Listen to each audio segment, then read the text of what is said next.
Good morning, welcome back to Ladybug Grace. Today is Friday, July 10th. We're going to be looking at 2 Chronicles 26 and 28, Matthew 13, and then Psalm 10 will be at the end of today's readings and also in a separate folder.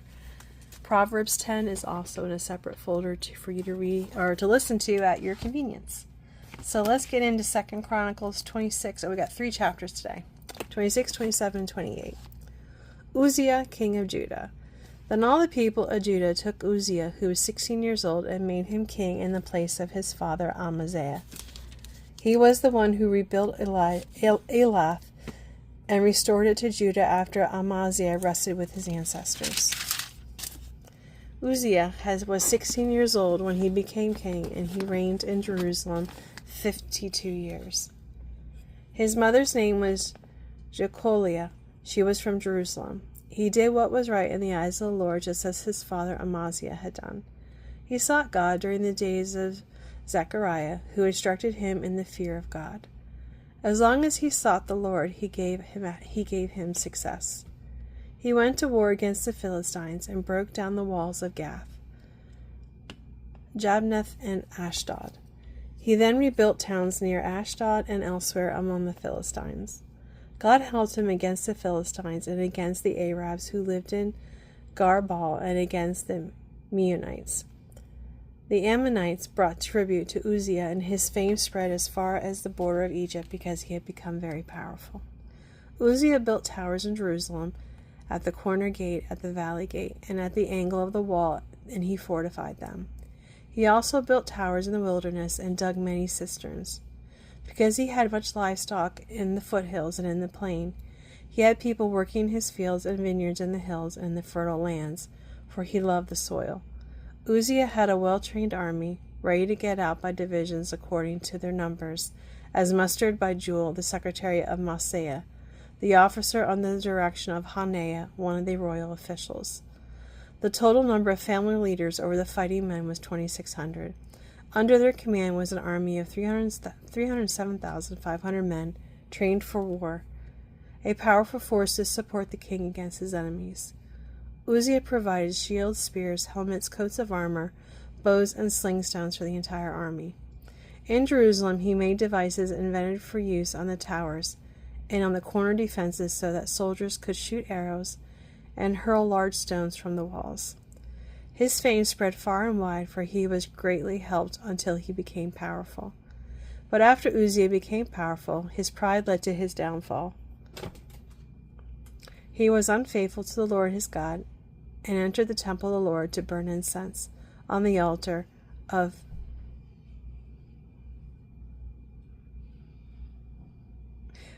that man didn't. It's unfaithful in the Lord, and entered the temple of the Lord to burn incense on the altar of incense. That just sounded weird, so I had to make sure I read the right thing. Azariah, the priest, with 80 other courageous priests of the Lord, followed him in. They confronted King Uzziah and said, "It is not right for you, Uzziah, to burn incense to the Lord. That is for the priests, the descendants of Aaron, who have been consecrated to burn incense. Leave the sanctuary, for you have been unfaithful, and you will not be honored by the Lord God." Uzziah, who had a censer in his hand ready to burn incense, became angry. While he was raging at the priests in their presence before the incense altar of the Lord's temple, leprosy broke out on his forehead. When Azariah the chief priest and all other priests looked at him, they saw that he had leprosy on his forehead. So they hurried him out. Indeed, he himself was eager to leave because the Lord had afflicted him. King Uzziah had leprosy until the day he died. He lived in a separate house, leprous and banned from the temple of the Lord. Jotham, his son, had charge of the palace and governed the people of the land. The other events of Uzziah's reign from beginning to end are recorded by the prophet Isaiah, son of Amoz. Uzziah rested with his ancestors and was buried near them in a cemetery that belonged to the kings, for people said he had leprosy, and Jotham his son succeeded him as king. Chapter 27. Jotham, king of Judah. There's something got my eye. Jotham was 25 years old when he became king, and he reigned in Jerusalem for 16 years. His mother's name was Jerusha, daughter of Zadok. He did what was right in the eyes of the Lord, just as his father Uzziah had done. But unlike him, he did not enter the temple of the Lord. The people, however, continued their corrupt practices. Jotham rebuilt the upper gate of the temple of the Lord and did extensive work on the wall at the hill of Ophel. He built towns in the hill country of Judah and forts and towers in the wooded areas.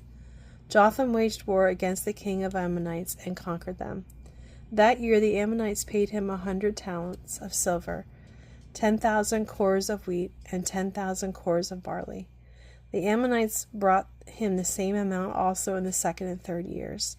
Jotham grew powerful because he walked steadfastly before the Lord his God.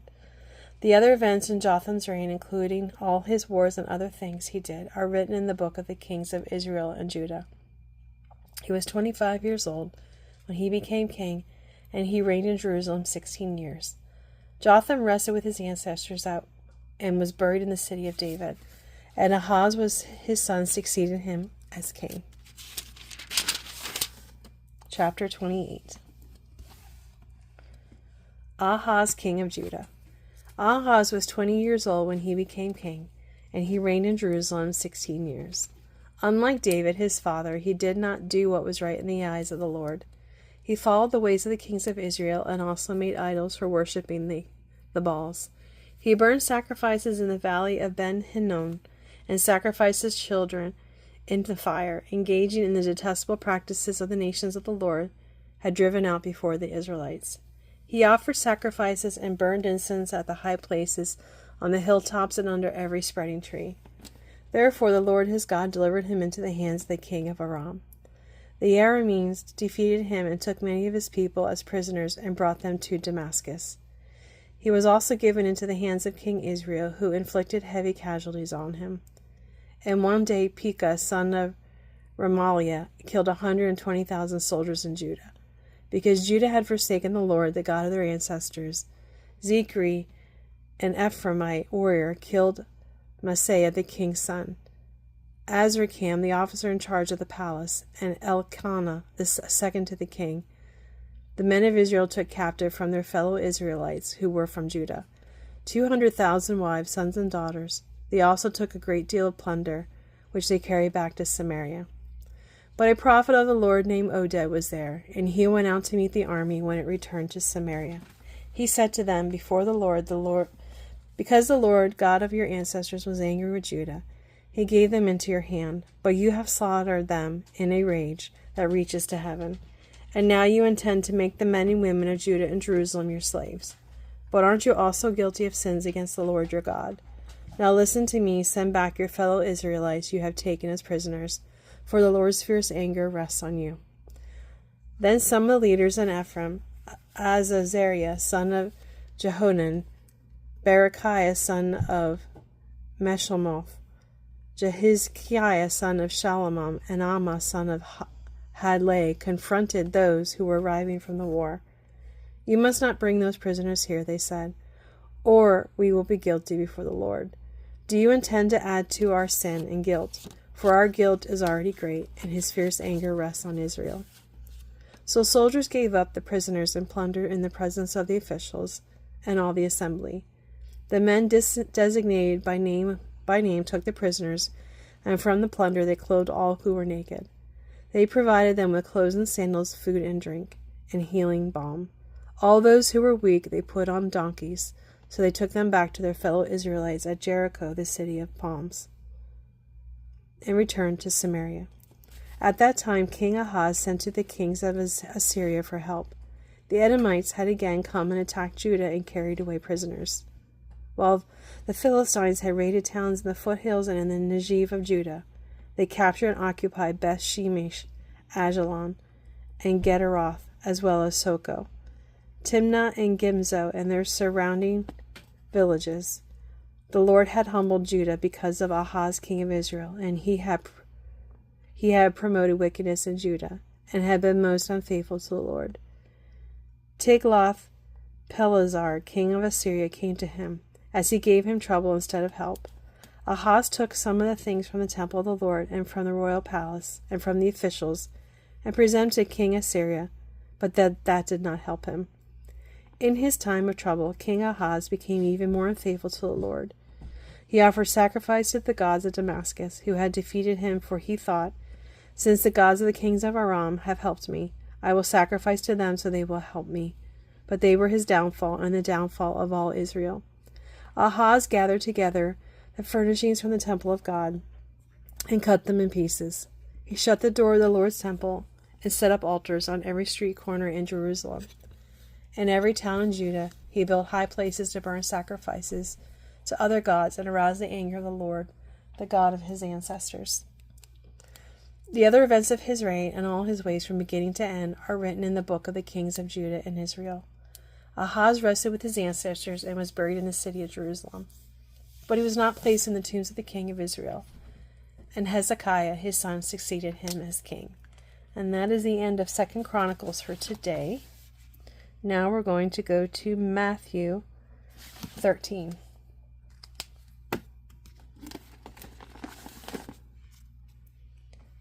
Jesus tells the parable of the four soils. That same day Jesus went out of the house and sat by the lake. Such large crowds gathered around him that he got into a boat and sat in it, while all the people stood on the shore. Then he told them many things in parables, saying, A farmer went out to sow his seed. As he was scattering the seed, some fell along the path, and the birds came and ate it up. Some fell on rocky places where it did not have much soil.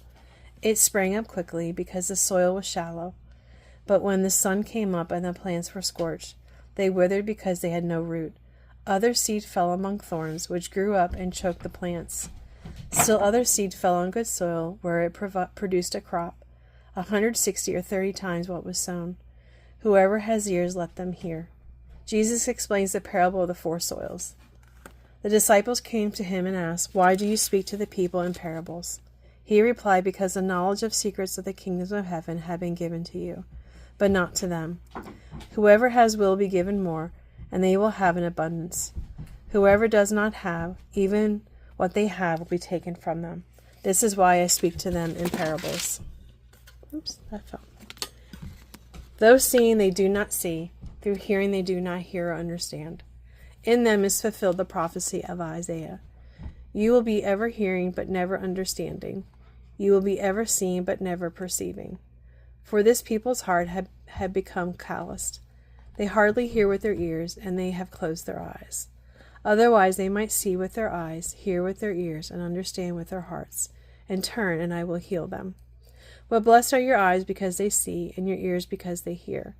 For truly I tell you, many prophets and righteous people longed to see what you see, but did not see it, and to hear what you hear, but did not hear it. Listen then to what the parable of the sower means. When anyone hears the message about the kingdom and does not understand it, the evil one comes and snatches away what has sown in their heart. This is the seed sown along the path. The seed falling on rocky ground refers to someone who hears the word and at once receive it with joy. But since they have no root, they last only a short time. When trouble or persecution refers to someone or hears the word, but the worries of his life and the deceitfulness of wealth choke the word, making it unfruitful. But the seed falling on good soil refers to someone who hears the word and understands it. This is the one who produces a crop, yielding 160 or 30 times what was sown. Jesus tells the parable of the weeds. Jesus told them another parable. The kingdom of heaven is like a man who sowed good seed in his field. But while everyone was sleeping, his enemy came and sowed seeds among the wheat and went away. When the wheat sprouted and formed heads, then the weeds also appeared. The owner's servants came to him and said, Sir, didn't you sow good seed in your field?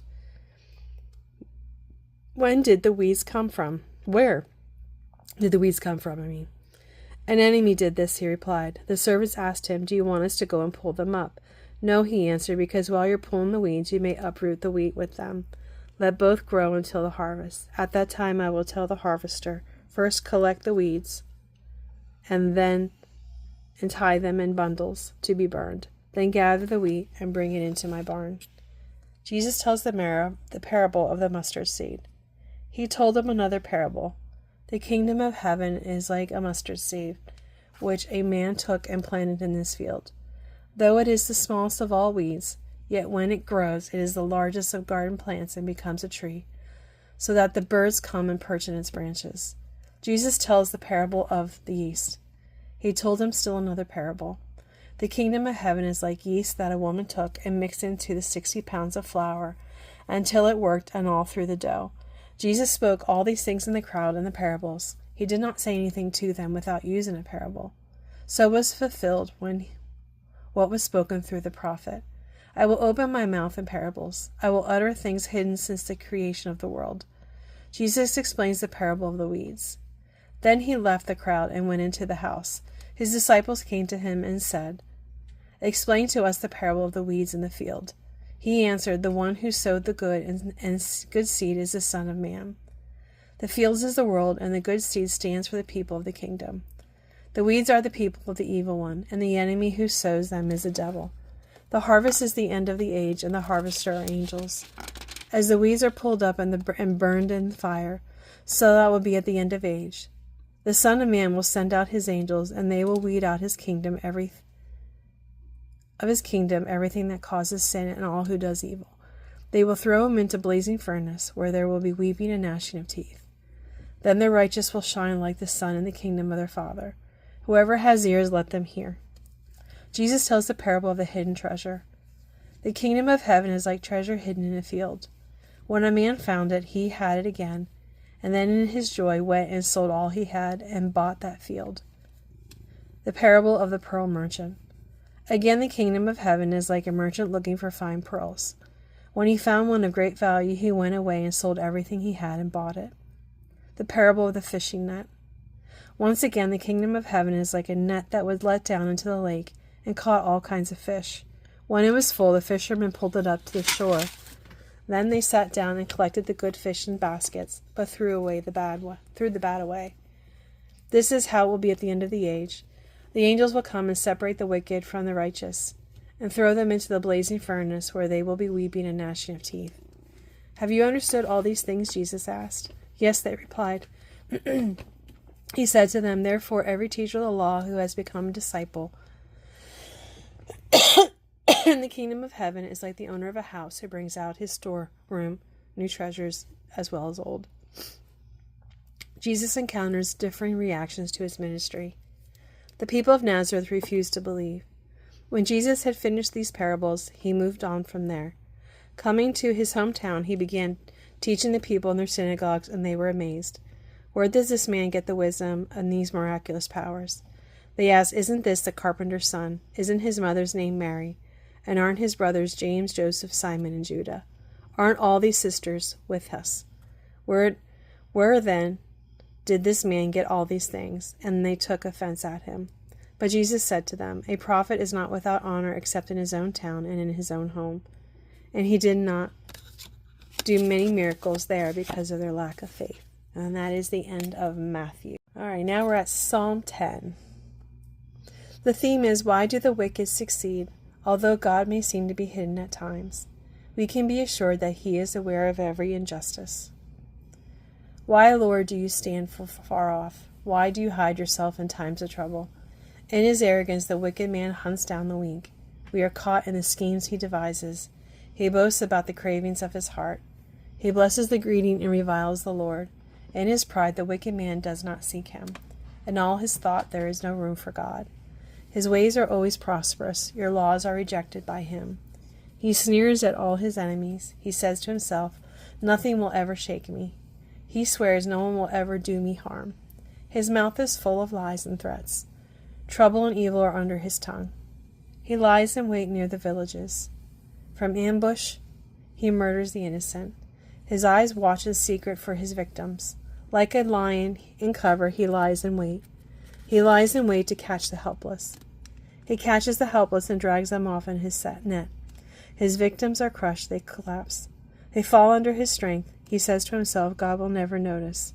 He covers his face and never sees. Arise, Lord, lift up your hand, O God. Do not forget the helpless. Why does the wicked man revile God? Why does he say to himself, he won't call me to account? But you, God, see the trouble of the afflicted. You consider their grief and take it in hand. The victims commit themselves to you. You are the helper of the fatherless. Break the arm of the wicked man. Call the evildoer to account for his wickedness, that would not otherwise be found out. The Lord is king forever and ever. The nations will perish from his land. You, Lord, hear the desire of the afflicted.